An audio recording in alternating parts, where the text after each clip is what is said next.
Elena Rossetti's hands trembled as she watched the machines keeping her husband of 53 years alive. Giuseppe had collapsed suddenly 3 days ago, and the doctors at Chicago General Hospital had delivered devastating news. Massive stroke, minimal brain activity, little hope for recovery. At 75, Elena felt lost and terrified. She and Giuseppe had built their entire world around each other, especially after they'd been unable to have children of their own.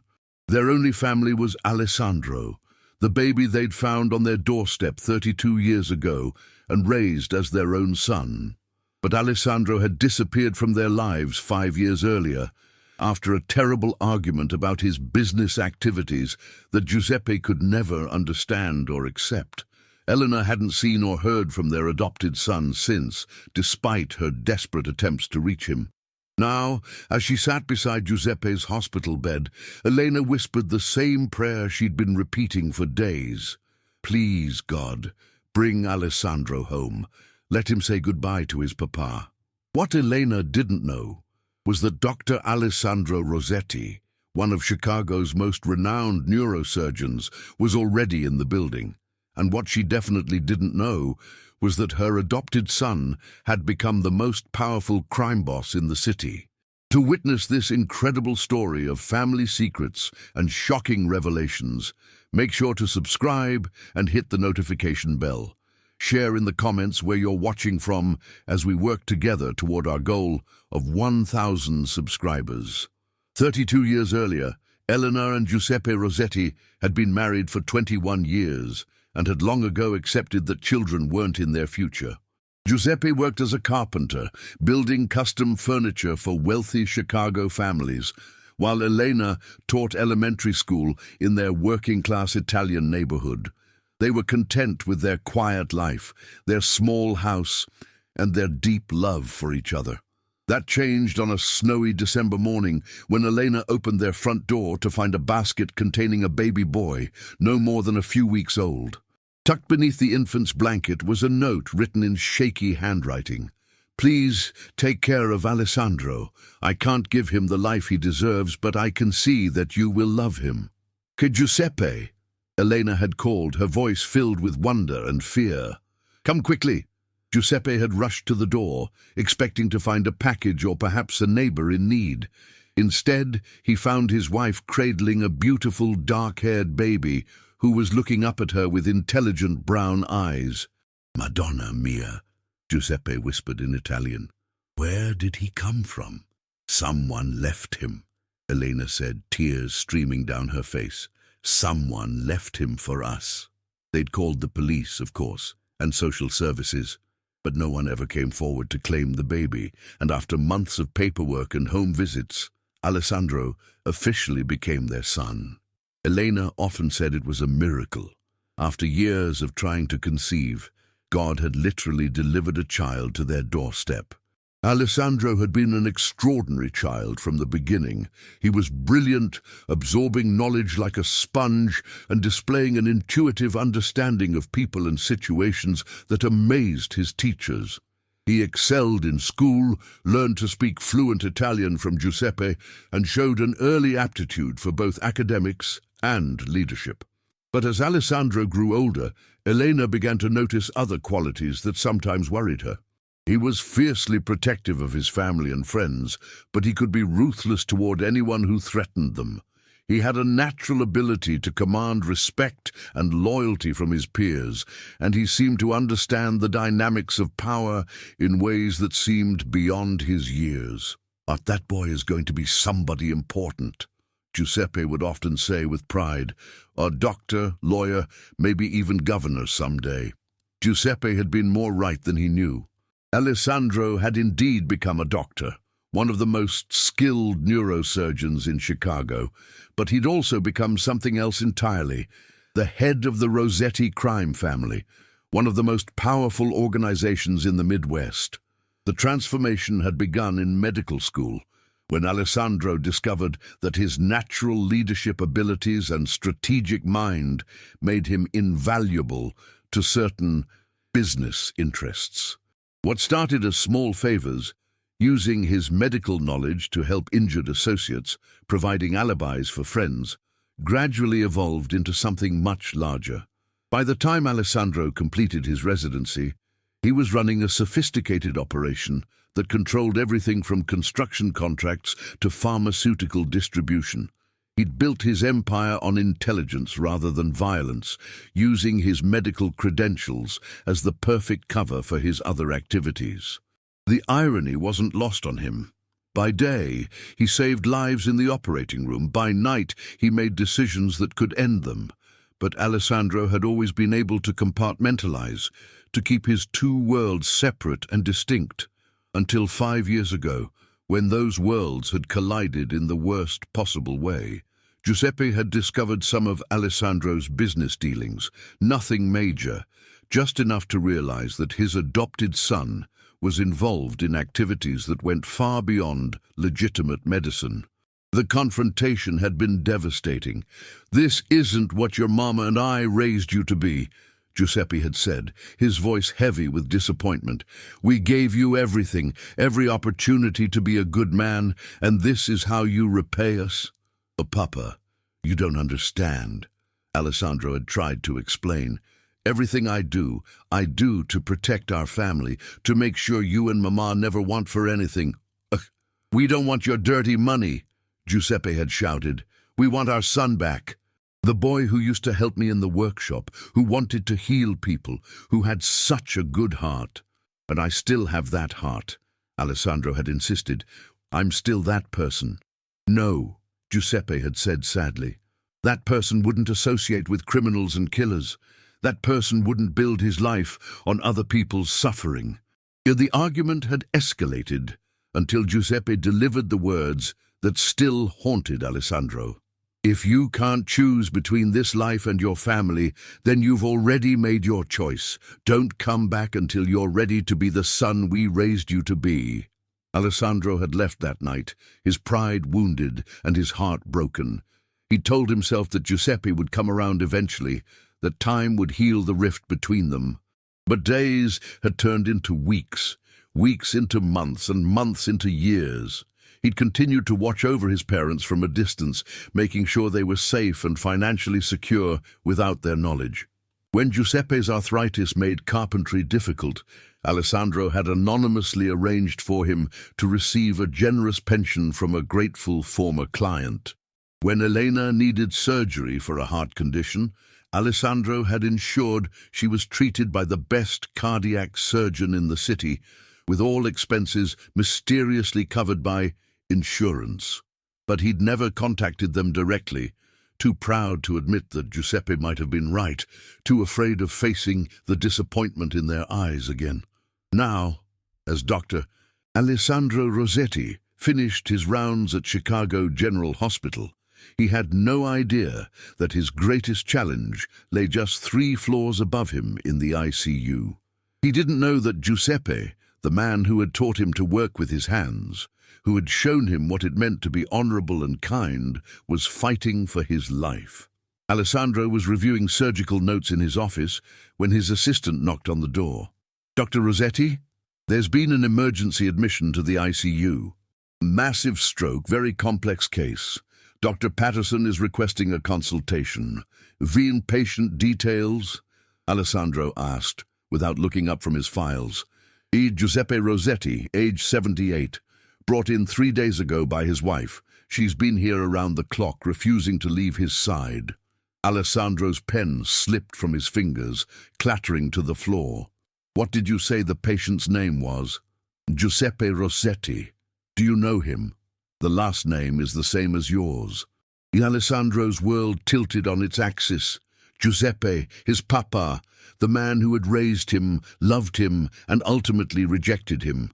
The man he'd been too proud to contact for 5 years was lying unconscious just floors above him. "Dr. Rossetti, are you all right? You look pale." Alessandro stood up slowly, his mind racing. "Cancel my afternoon appointments. I need to see this patient immediately.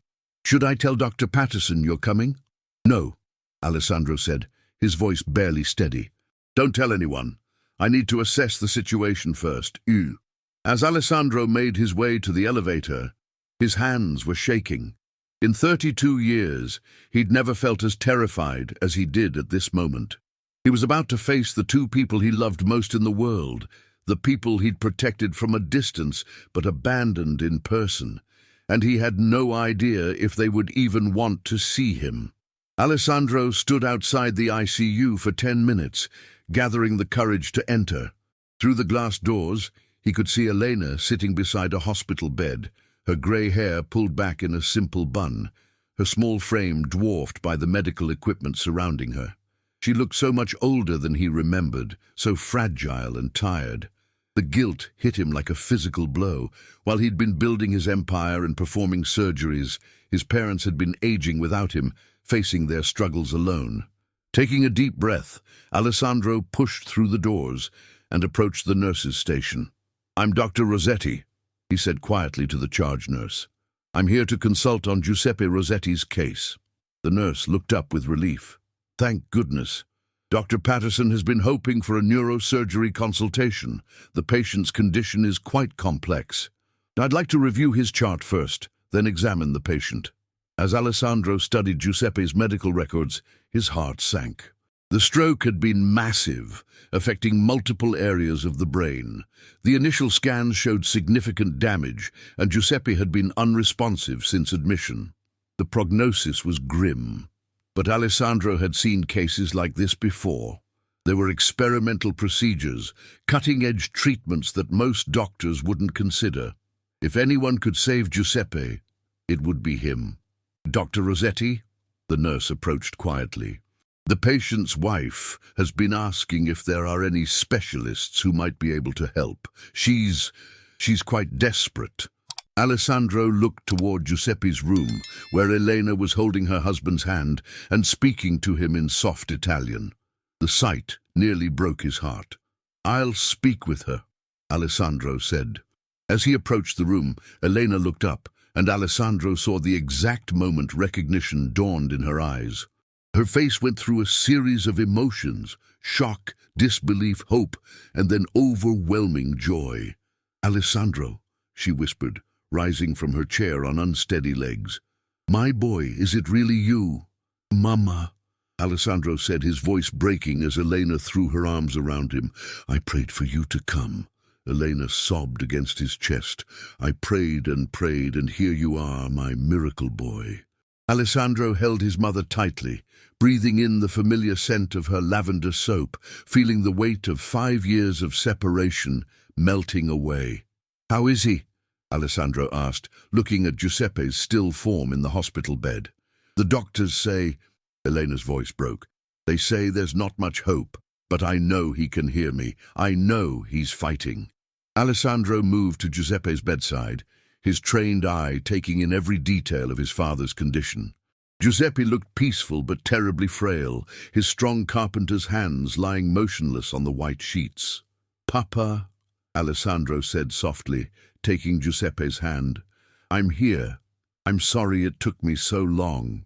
"The doctors have been kind," Elena said, "but I can see in their eyes that they think he won't wake up. Alessandro, please tell me you can help him. You're a doctor now. You can save him, can't you?" Alessandro felt the weight of his mother's hope and his own desperate love for the man who had raised him. "Mama, I need to be honest with you. Papa's condition is very serious. The damage from the stroke is extensive." Elena's face crumpled. "So there's nothing you can do?" "I didn't say that," Alessandro said firmly. "There are procedures, experimental treatments that might help, but they're risky, and there are no guarantees." "What kind of risks?" Alessandro sat down beside his mother, taking her hands in his. "The surgery I'm thinking of is called a decompressive craniectomy with targeted neural stimulation. It's cutting edge, not widely accepted yet. If it works, it could reduce the swelling and potentially restore some brain function. But if it fails, he could die," Elena finished. "Yes, or he could remain in a vegetative state, permanently." Elena was quiet for a long moment, studying Giuseppe's face. "What would you do if it were your wife lying there?" Alessandro considered the question. "I would take the risk. Papa always taught me that life without hope isn't really living. Then we do it, Elena said firmly. We try to save him. And Mama, there's something else you need to know. The surgery will be expensive, and insurance might not cover experimental procedures. I don't care about money, Elena interrupted. We'll find a way. Alessandro felt a surge of love for this woman who had raised him with such strength and determination. The money isn't a problem. I'll take care of everything. Elena looked at him with curiosity. Alessandro, what kind of doctor are you? You seem so important here. Everyone treats you with such respect. I'm a neurosurgeon, Mama. One of the best in the city. A brain surgeon, Elena breathed. Giuseppe always said you'd be somebody important. He was so proud of you, even after you left. Yes, he was proud of me. Every day, Elena said, tears in her eyes. He would read about you in the medical journals, cut out articles about your surgeries. He kept a scrapbook of everything you accomplished. Alessandro felt his chest tighten with emotion. But he told me not to come back. He was hurt and scared, Elena explained. He didn't understand your other life, the business you were involved in. But he never stopped loving you, never stopped hoping you'd come home. As I wanted to come back so many times, Alessandro admitted. But I was too proud, too afraid that he wouldn't forgive me. There's nothing to forgive, Elena said firmly. You're our son. Nothing will ever change that. As they talked, Alessandro began to formulate a plan. He would need to assemble a team of the best specialists, arrange for the most advanced equipment, and prepare for a surgery that would push the boundaries of medical science. But there was another complication he hadn't mentioned to Elena. The experimental procedure he was considering required resources and connections that went far beyond normal medical channels. He would need to use his other network, the one Giuseppe had rejected, to save the man who had raised him. Mama, I need to make some arrangements for Papa's surgery. It might take a day or two to set everything up. Of course, Elena said. Do whatever you need to do. As Alessandro prepared to leave, Elena caught his arm. Alessandro, whatever happened between you and your Papa, whatever business you're involved in that worried him, I don't care. You're here now, and you're going to save him. That's all that matters. Alessandro kissed his mother's forehead. I love you, Mama. And I'm going to bring Papa back to us, I promise. As he left the ICU, Alessandro was already making mental notes of everything he would need. The surgery would require equipment that wasn't available at Chicago General, specialists who would need to be flown in from around the world, and pharmaceutical compounds that existed only in research facilities. Fortunately, Dr. Alessandro Rossetti had access to all of these things. Unfortunately, most of them would come through channels that Giuseppe would never approve of, but Alessandro didn't care. He would use every resource at his disposal, legal or otherwise, to save the man who had taught him what it meant to be a son. 24 hours later, Chicago General Hospital had been quietly transformed into something resembling a military operation. Alessandro had used his connections to bring in the most advanced neurosurgical equipment available, flown in specialists from Johns Hopkins and the Mayo Clinic, and arranged for experimental drugs that existed only in research facilities. To the hospital staff, it appeared that Dr. Rossetti had simply called in favors from his extensive professional network. They had no idea that half of the medical equipment had been acquired through channels that would make the FBI very interested, or that several of the specialists were being paid with money that had never seen the inside of a bank. Alessandro stood in the surgical preparation room, reviewing Giuseppe's latest scans with Dr. Patricia Chen, one of the world's leading experts in experimental neurosurgery. The procedure you're proposing is incredibly risky, Dr. Chen said. The neural stimulation technology is still in clinical trials. We have no long-term data on outcomes. But you've seen it work, Alessandro pressed. In laboratory settings, yes, and in a few carefully selected cases, but never on a patient with this level of damage. Alessandro studied the scans, showing the extensive areas of Giuseppe's brain affected by the stroke. What would you estimate his chances without surgery? Is 0, Dr. Chen said bluntly. He's not going to wake up on his own. And with the surgery, there's maybe 20% chance of meaningful recovery, 30% chance of some improvement but with significant deficits, 50% chance that we lose him on the table or he remains in a vegetative state. Alessandro nodded grimly. 20% wasn't much, but it was infinitely better than 0. There's something else, Dr. Chen continued. The equipment and drugs we're using. How exactly did you acquire them so quickly? Some of this technology isn't even approved for human use yet. Alessandro met her gaze steadily. I have extensive connections in the medical research community. Sometimes it's about knowing the right people. Dr. Chen looked skeptical but didn't press the issue. All right, but I want it on record that this is an experimental procedure with significant risks. As understood.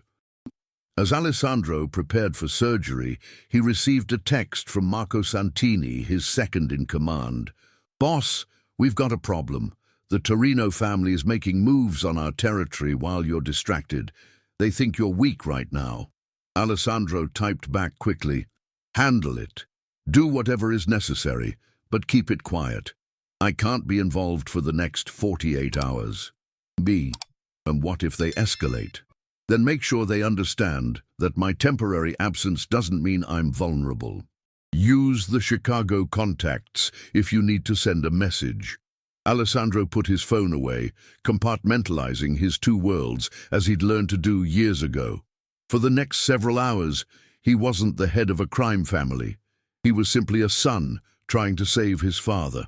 In the family waiting room, Elena sat with her sister Maria, who had driven in from Milwaukee as soon as she heard about Giuseppe's condition.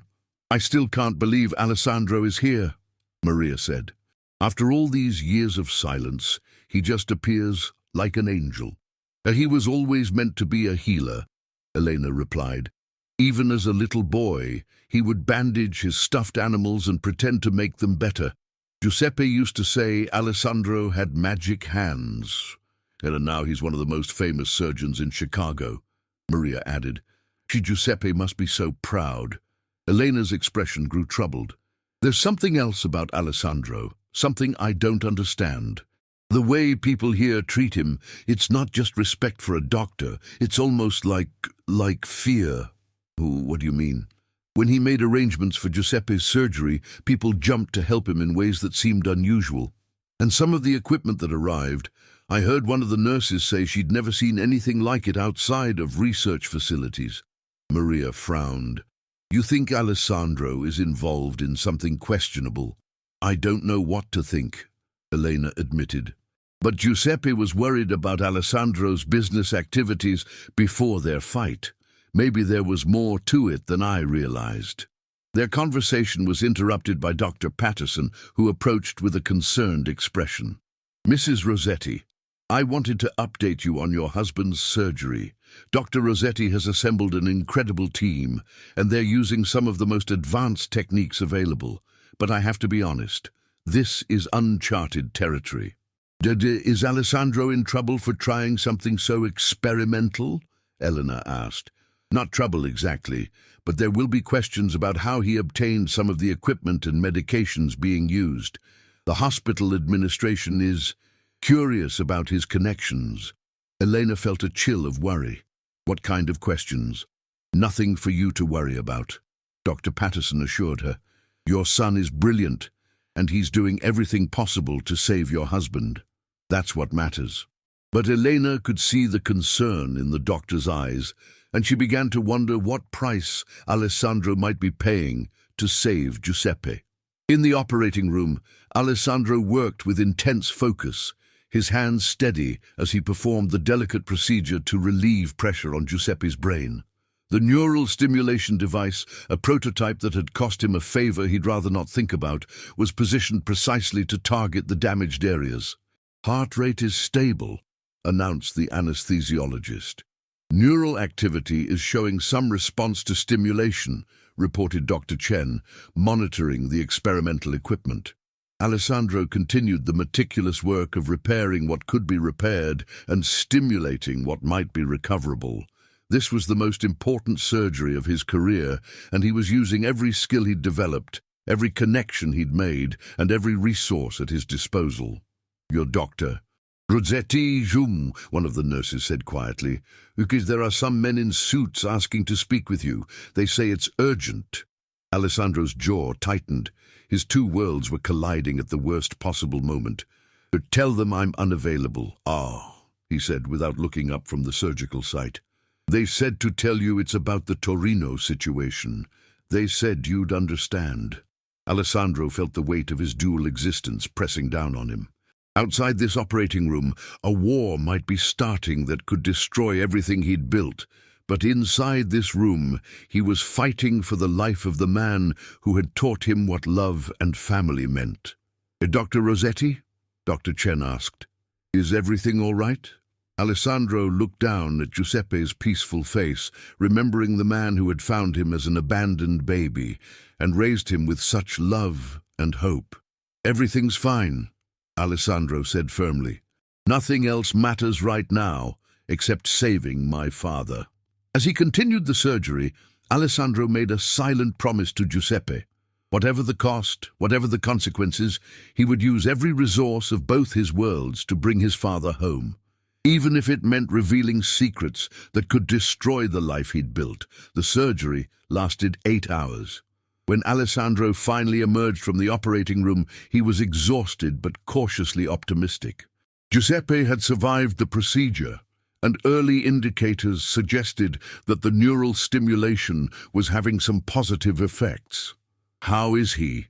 Elena asked immediately, rising from her chair where she'd been keeping vigil. "The surgery went well," Alessandro said, pulling off his surgical cap. "Papa made it through without complications, and we're seeing some promising neural activity, but it's too early to know the extent of his recovery." Elena threw her arms around her son. "Thank you. Thank you for saving him. He's not out of the woods yet, Mama. The next 48 hours will be critical, but I'm hopeful." As they talked, Alessandro noticed 2 men in expensive suits standing near the nurse's station, clearly waiting for him. His heart sank. His other world was demanding attention at the worst possible time. "Mama, I need to handle some business matters. Stay with Papa, and call me immediately if there are any changes." "Of course," Elena said. "Alessandro, whatever you need to do, thank you for putting your father first." Alessandro kissed his mother's forehead and approached the 2 men, recognizing them as federal agents. "Dr. Rossetti," or the older agent said quietly. "Agent Morrison, FBI, we need to speak with you privately." "This isn't a good time," Alessandro replied. "Mash, I have a patient in critical condition." "We understand, and we're sorry about your father. But this can't wait." Alessandro led them to a private conference room, his mind racing through possible scenarios. "What's this about?" "We know who you are," Agent Morrison said bluntly. "We know about your medical practice, and we know about your other activities. We've been building a case against the Rossetti organization for 3 years. Alessandro kept his expression neutral. "I'm not sure what you're implying." "We're not implying anything. We're stating facts. You run one of the most sophisticated criminal organizations in the Midwest, but you're also one of the most skilled neurosurgeons in the country. And," Agent Morrison leaned forward, "and we have a proposition for you." Alessandro raised an eyebrow. "I'm listening, Bo. We want you to testify against the Torino family. We know they've been trying to move in on your territory, and we know they've escalated to violence in the past 24 hours. I don't know anything about any Torino family. Dr. Rossetti 2 hours ago, 3 Torino associates were found dead in a warehouse on the south side. The killings were professional, precise, and clearly sent a message. We know your organization was responsible." Alessandro felt a chill. Marco had promised to handle the situation quietly, but apparently the Torinos had forced his hand. "Even if what you're suggesting were true, why would I help you?" "It's because we're offering you a deal." Full immunity for you and your immediate family in exchange for your cooperation in bringing down the Torinos. And if I refuse? Then we arrest you tonight. Your father will wake up, if he wakes up, to find his son in federal custody, facing charges that could put him away for life. Alessandro felt trapped between his two worlds in a way he'd never experienced before. I need time to think.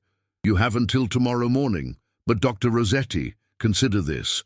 Your father raised you to be a healer, not a killer. Maybe it's time to choose which man you want to be. After the agents left, Alessandro sat alone in the conference room, his head in his hands.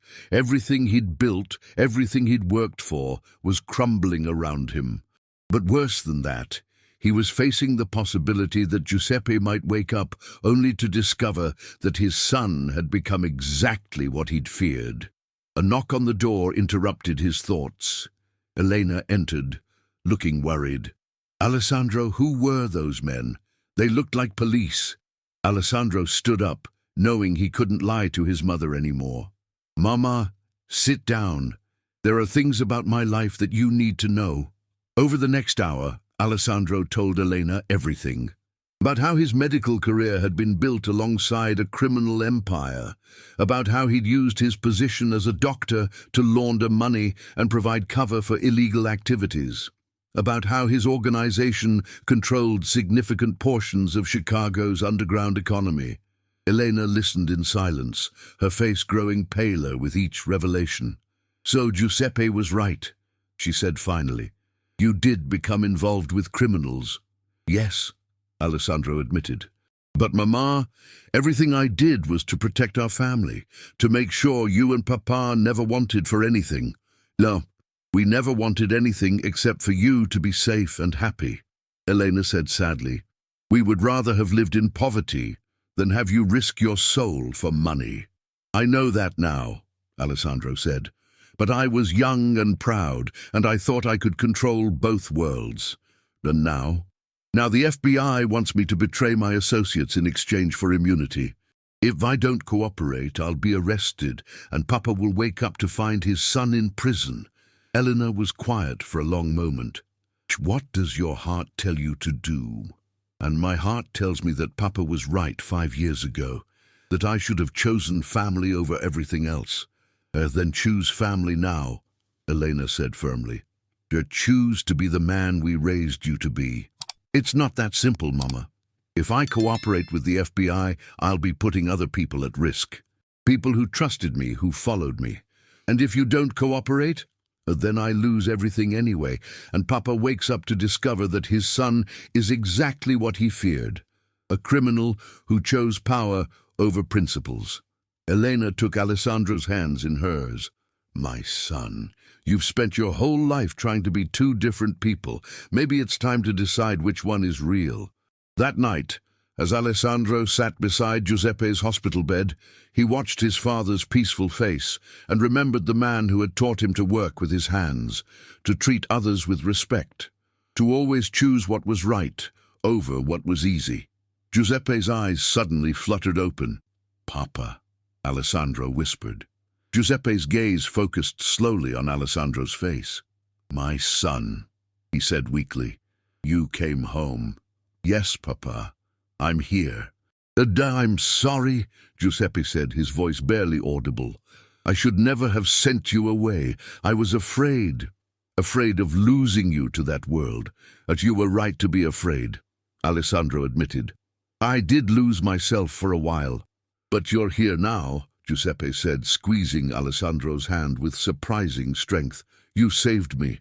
My son, the doctor, Papa. There are things about my life... I know, Giuseppe interrupted. I've always known. But I also know that you have a good heart. Whatever choices you've made, it's not too late to choose differently. As Alessandro looked into his father's eyes, he knew what he had to do. The next morning, he would call Agent Morrison and accept their deal. He would testify against the Torinos, dissolve his criminal organization, and face whatever consequences came with choosing his family over his empire. For the first time in years, Alessandro felt at peace with his decision. 6 months later, Alessandro stood in the courtroom as the judge read the verdict in the Torino case. Guilty on all counts. The testimony he'd provided had been crucial in dismantling one of Chicago's most violent crime families, and the FBI had honored their agreement, full immunity for Alessandro and protection for his family. But the real victory wasn't in the courtroom. It was in the rehabilitation center, where Giuseppe was relearning to walk, his recovery exceeding every medical prediction. The experimental surgery had been a complete success, restoring not just Giuseppe's cognitive function, but most of his physical abilities as well. "How do you feel?" Elena asked as they left the courthouse together. "Free," Alessandro replied honestly. "For the first time in years, I feel free." The transition hadn't been easy. Dismantling his criminal organization had required delicate negotiations and careful planning to ensure that his former associates could either go legitimate or find other arrangements. Some had been angry, feeling betrayed by his cooperation with the FBI, but most had understood. Family came first, and Alessandro was choosing his family. The medical community had been more forgiving than Alessandro had expected. While some colleagues had been shocked to learn about his double life, others had rallied around him, recognizing that his surgical skills and dedication to healing were genuine.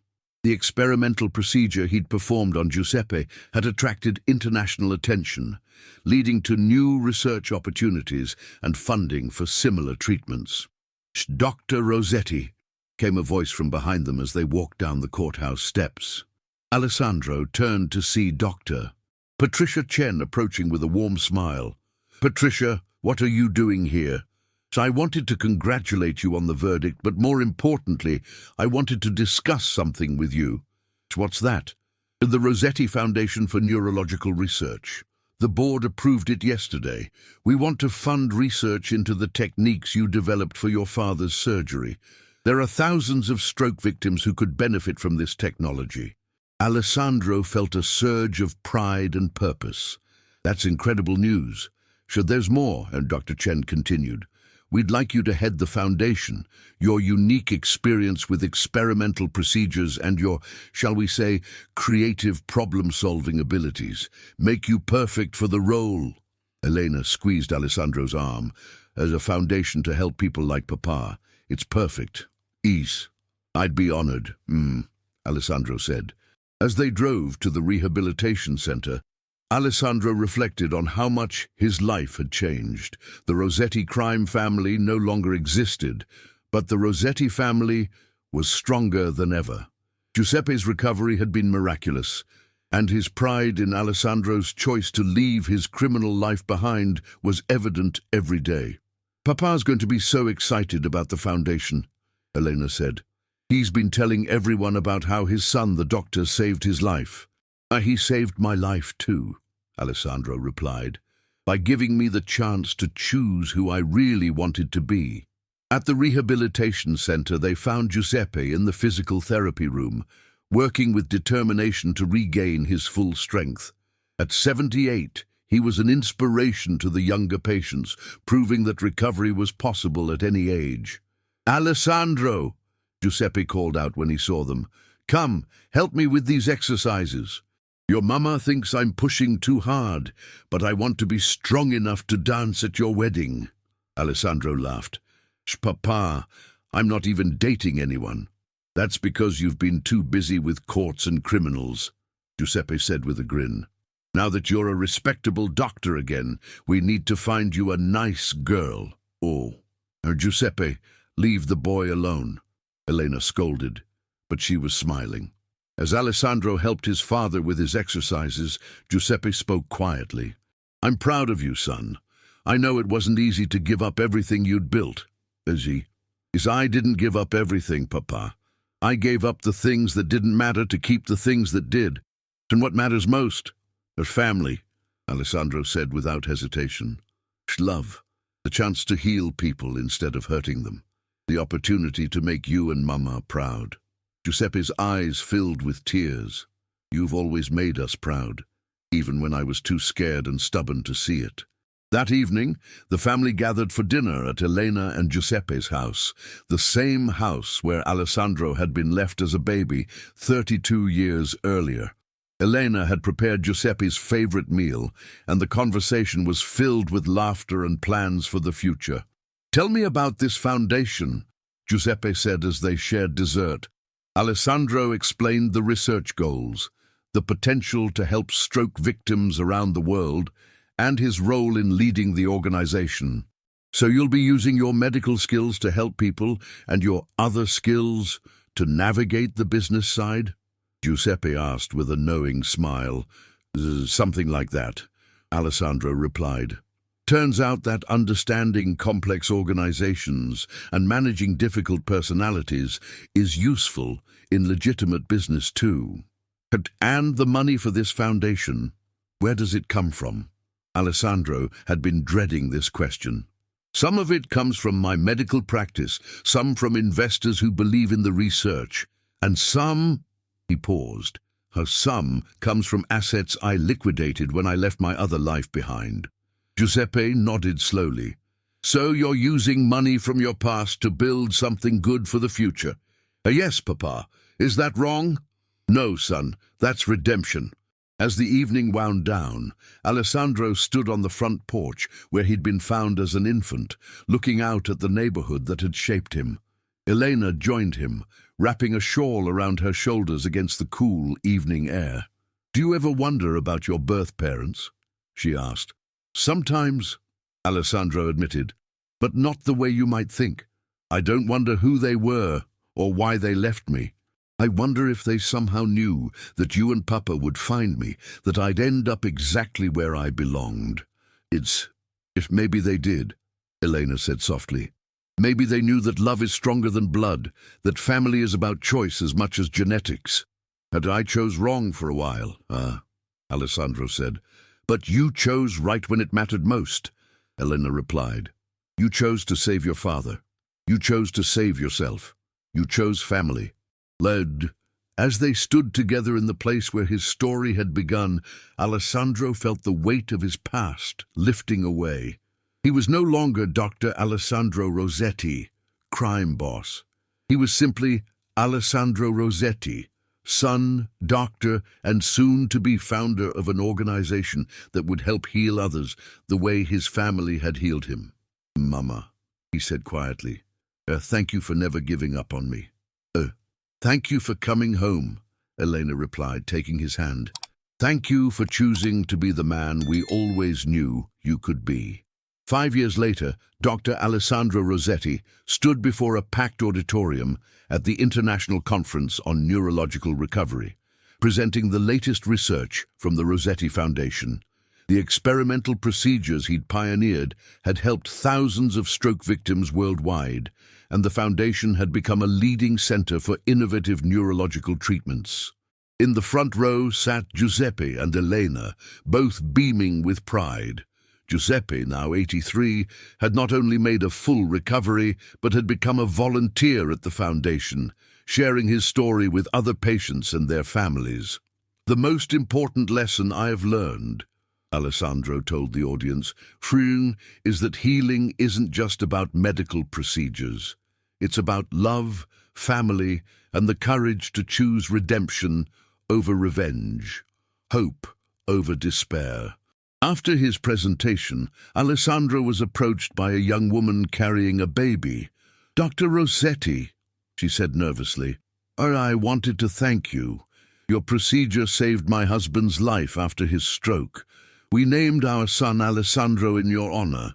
Alessandro looked down at the baby, remembering another infant who'd been placed in the arms of strangers 37 years ago. "What a beautiful boy," he said softly. "I hope he grows up knowing how much he's loved." As the woman walked away, Giuseppe approached with Elena. "Ready to go home, son?" Giuseppe asked. "Yes, Papa," Alessandro replied, putting his arms around his parents. "I'm ready to go home. This incredible journey of family, redemption, and the power of love has reached its beautiful conclusion. If this story touched your heart, please show your support by liking and sharing it with someone who believes in second chances and the strength of family bonds. New stories of transformation, love, and hope are coming soon. Until next time, remember that it's never too late to choose who you want to be.